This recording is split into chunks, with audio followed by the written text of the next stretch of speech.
Bonjour à tous. Dr Quevi fait partie de ces femmes battantes que nous mettons en valeur durant ce mois de mars. Elle est médecin spécialiste du diabète, une maladie chronique qui se caractérise par un fort taux de sucre dans le sang et qui tue environ plus de 500 millions de personnes dans le monde.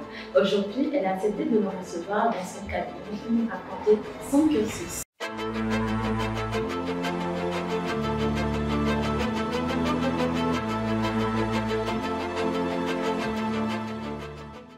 Bonjour Dr Quevi. Bonjour. Vous allez bien? Je vais super bien. Merci de nous avoir reçus. Merci à vous aussi. Alors, depuis enfant, vous rêvez de faire carrière dans la médecine, malgré le fait que vos parents n'étaient pas dans le corps médical et qui aurait pu vous inspirer. Comment avez-vous pu tenir? Racontez-nous un peu votre parcours. Ok, merci. Effectivement, depuis mon enfance, j'ai toujours voulu devenir médecin, quand bien même mes parents n'étaient pas médecins, ni mon père ni ma mère. Et je ne sais pas si c'est en fait la tenue blanche qui m'inspirait autant, parce qu'en même temps que je voulais être médecin, et il faut dire que je voulais devenir également une religieuse. Donc, au final, je me disais, est-ce que c'est pas la robe et tout et tout, la couleur blanche qui m'inspirait autant. Mais il faut dire aussi que dans l'enfance, j'étais souvent malade. Et du coup, j'avais toujours affaire au médecin. Et le médecin, chaque fois, il me taquinait, dis-toi là, vraiment, toujours tu es malade. Et j'étais assez svelte, comme toujours d'ailleurs. Et donc, je me rappelle toujours quand il venait et quand il repartait, il me dit, toi, tu es toute mince là. Il dit non, mais quand je vais grandir, je vais devenir médecin, je vais grossir. Et que je n'aurais pas pu passer par même la porte de notre salon. Il dit, ah bon, et tout.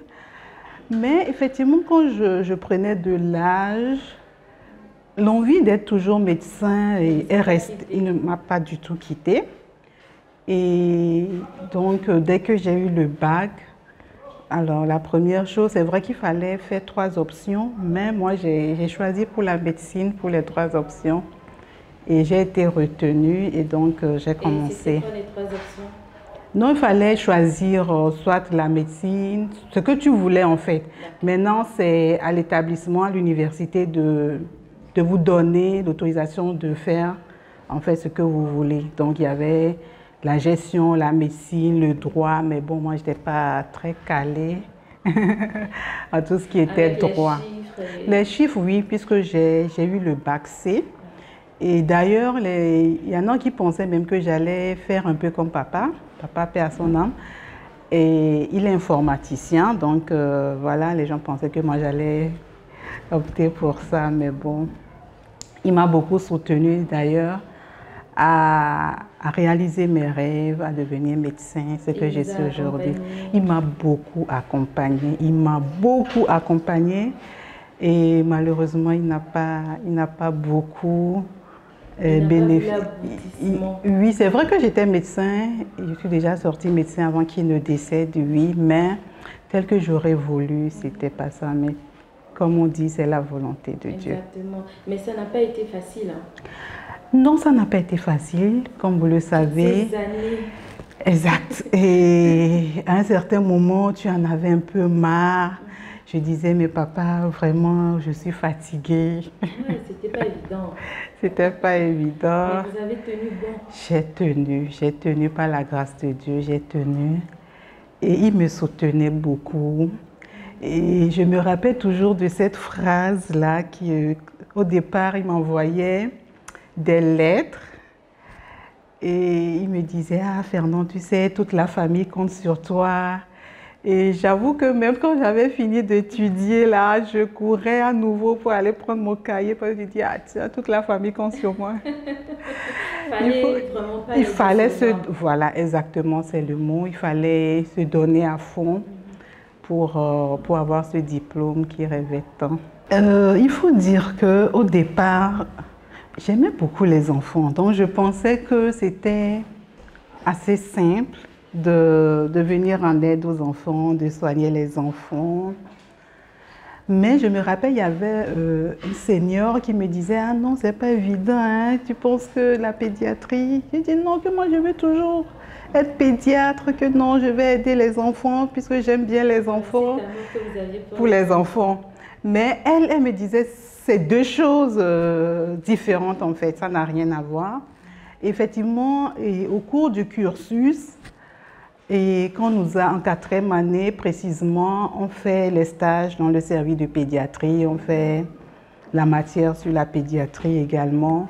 Et là, j'ai compris que c'est pas chose simple parce que les enfants, ça criait. Je me rappelle même à ma première garde en pédiatrie, quand je suis rentrée, j'ai pas pu dormir parce que j'entendais encore les cris de ces enfants. J'ai dit waouh, c'est tout un monde. C'est pas évident. Peut-être quand tu es maman à la maison, tu peux gérer. Exact. Mais se retrouver avec un groupe d'enfants, c'est comme… Oui, c'est très chaud. C'est vraiment chaud, hein, comme on le dit, parce que les enfants, ils ne peuvent pas te dire ce qu'ils ont, ils ne font que pleurer. Donc, il faut vraiment être très attentif. Quand tu essaies de palper, quand tu essaies d'examiner l'enfant, tu regardes. Tu essaies de détecter à travers… Voilà leurs gestes et tout.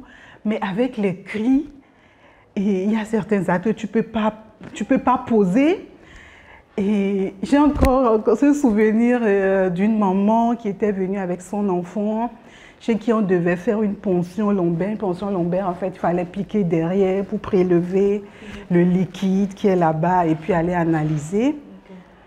Et la maman pleurait, la maman ne voulait pas, on a beau lui expliquer, tu sais, c'est pas… Parce que des fois, les parents même vous voient comme le méchant, quoi.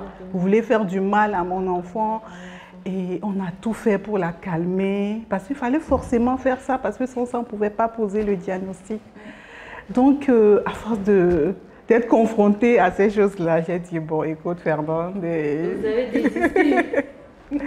Vaut mieux choisir autre chose. Et maintenant, quand on faisait le cours maintenant sur le diabète, j'avais tellement compris ce cours-là. C'était assez simple. J'ai dit, waouh, mais c'est bien. Et des fois, quand tu vois les professeurs aussi qui viennent vous faire le cours, il y en a qui vous marquent positivement. Et j'ai dit, bon, ok, donc moi, je vais faire diabéto après. Hein. Mais en même temps, je voulais également faire économie de la santé. Alors, j'ai dit économie de la santé, j'ai dit diabète, et puis voilà. Bon, j'étais dans l'embarras. J'ai dit, bon, de toutes les façons, je suis toujours en 4e ou 5e année. On verra bien. Donc, c'est comme ça que on a continué à faire les choses. Et quand j'ai eu maintenant le doctorat en médecine, et il y avait un concours, et j'ai dû passer le concours du CESAG, parce que pour rentrer là-bas, il fallait forcément un concours, donc qui se faisait au niveau de la sous-région. Donc, j'ai bataillé dur pour occuper aussi la 3e place là-bas. Et j'avais opté pour la gestion des programmes de santé. Je me dis, bon, je vais travailler dans les ONG, je vais voyager et tout et tout. Et donc, je suis allée faire un 2SS là-bas, vu que tu as déjà le doctorat, donc on fait un 2SS de 2 ans, qui est équivalent d'un master aujourd'hui. Et donc, quand j'ai fini ça, c'était au Sénégal. J'ai dû travailler dans les organismes. Et donc après, c'était dans ONG Santé Diabète. Donc on est dans l'ONG Santé Diabète, il faut sensibiliser les gens sur le diabète. Et j'ai vu que vraiment c'était passionnant. Et puis il y a beaucoup qui ne connaissaient pas, il y avait beaucoup d'ignorance en fait. Et je me suis dit, mais pourquoi pas, pourquoi pas. Et c'est par là que j'ai profité pour faire en même temps et mon diplôme de DU en diabétologie. Voilà, donc voilà un peu. Et qu'est-ce que vous pensez apporter dans ce domaine? Qu'est-ce que vous voulez apporter de nouveau? Il faut dire que le diabète est une maladie vraiment. Les gens, il y en a qui ne veulent même pas en parler. Par exemple, je reçois des patients, ils ne veulent pas que leur femme sache qu'ils ils ont le diabète, mais je dis non, c'est pas comme une maladie qui fait peur ou tu ne dois pas partager parce qu'il y a l'alimentation même qui fait partie du traitement. Donc, si par exemple, toi, tu es un homme et que tu es marié, il faut forcément que ta femme doit, voilà, ta femme doit savoir pour te soutenir dans ce mal-là. Et en plus, c'est pas comme si... C'était une fatalité. Exact, c'est pas comme si. Mais les gens, ils veulent pas, ils se cachent, ils veulent pas savoir. De telle sorte que même quand ils sont invités, ils veulent montrer même à leurs amis qui n'ont rien et ils se mettent dans la malbouffe, ainsi de suite. Et pour moi, c'est vraiment un challenge.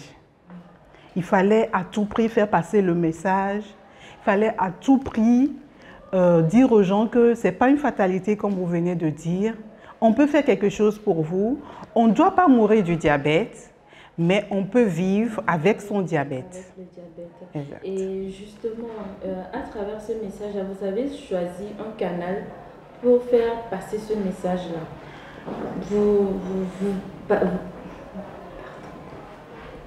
Vous publiez souvent des vidéos sur YouTube où vous sensibilisez. Est-ce que le message passe plus vite à travers ce canal-là?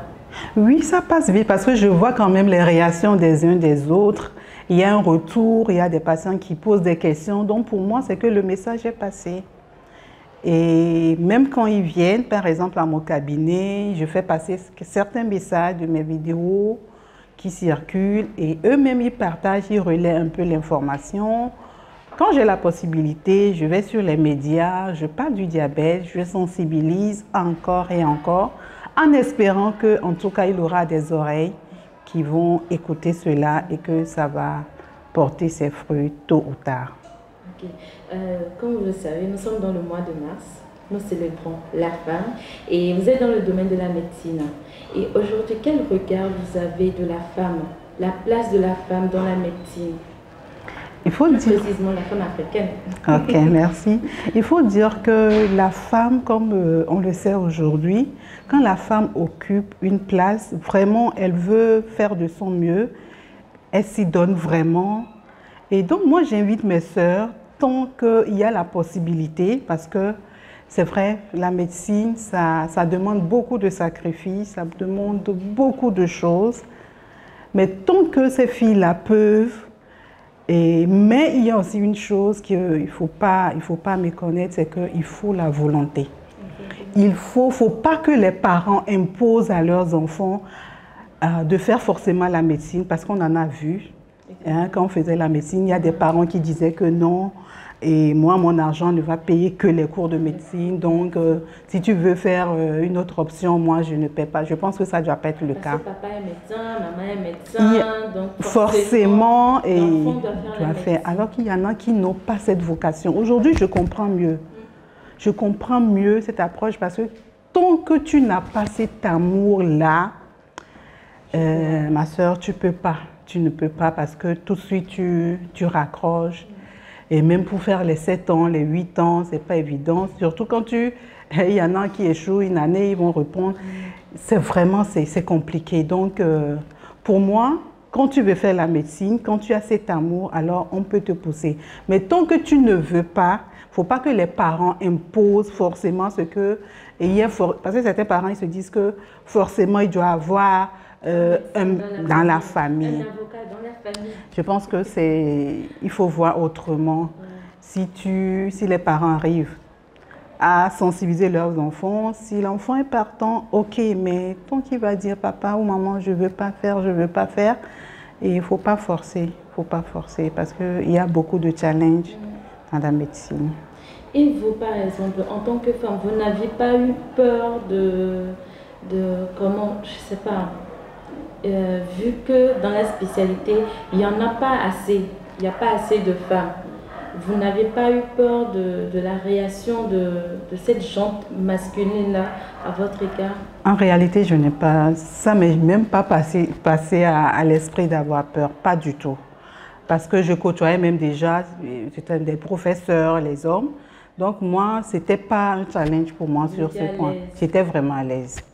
Une jeune fille voudrait avoir des conseils parce qu'elle voudrait faire de la médecine comme vous, quel conseil vous pouvez lui donner? Alors, ce que je vais lui dire d'abord, est-ce qu'elle est sûre de son choix? C'est important. Il faut vraiment être sûr de son choix parce que ce n'est que ça qui va pouvoir vous pousser à aller jusqu'au bout. À ne pas abandonner. À ne pas abandonner. Parce que c'est beaucoup d'années. Hein. C'est beaucoup d'années et vraiment à un certain moment, tu as envie de raccrocher.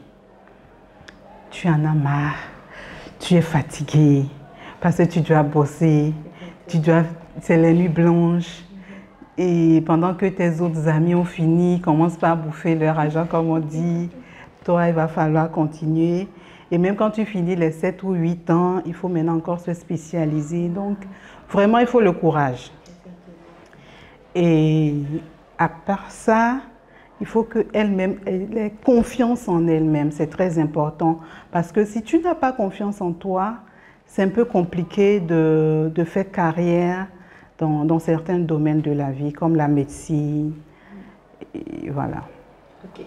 En tout cas, ce fut un plaisir d'avoir pu vous écouter, d'avoir pu écouter ce par quoi vous êtes passé jusqu'aujourd'hui, parce qu'aujourd'hui, vous avez votre cabinet, vous exercez librement votre profession. En tout cas, je vous tire mon chapeau. Merci beaucoup. Et beaucoup de courage à vous. Merci à vous aussi. Merci à vous, chers internautes, de nous avoir suivis. Ce fut un plaisir. Retrouvez l'émission sur notre chaîne YouTube et surtout, n'oubliez pas de laisser vos commentaires. Abonnez-vous à nos pages. Je vous retrouve très bientôt pour un nouveau numéro, pour une nouvelle histoire. Au revoir.